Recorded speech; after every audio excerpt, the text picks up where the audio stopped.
Veronica's Big Homecoming is the 19th episode of the second season of Veronica's Closet, and it's fabulous. It starts off with Veronica receiving the news that her hometown is going to be naming a street after her.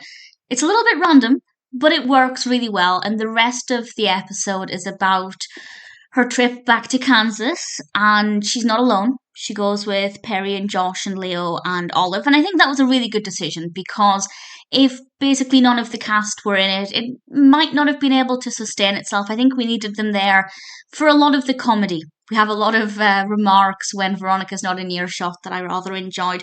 But for me, most of the comedy comes from Veronica's performance and, well, Kirstie Alley's performance and how Veronica responded to everything. In particular, when they walked into the diner and nobody was paying any attention to her at all. And I had a lot of fun with that scene and I really thoroughly enjoyed it.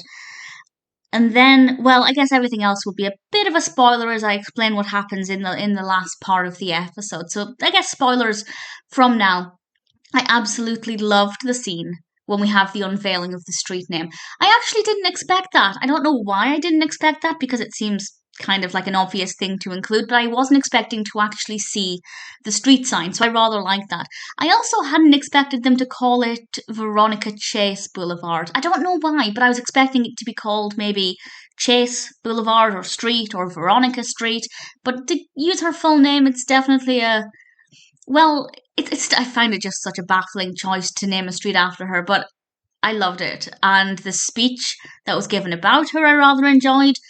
The speech that Veronica gave I thought was brilliant, and I did not see it going in the direction it did, with Veronica hanging from the sign. It was just really unpredictable and really brilliant and a lot of fun. A very funny episode, very well written, and nice to have a different environment. I love when we're in Veronica's Closet as the building, as the office. I really like that as a set. But every now and then it's nice to go somewhere where things are just a little bit different, and I rather enjoyed it. Definitely a great episode, great performances, very funny, unpredictable. Veronica's Big Homecoming. Oh, and also I was going to say it's great that they go to Kansas because Kirstie Alley's from Wichita, Kansas. So that was quite nice that they kept the Kansas bit in there. Yeah, all things considered, it's a pretty brilliant episode.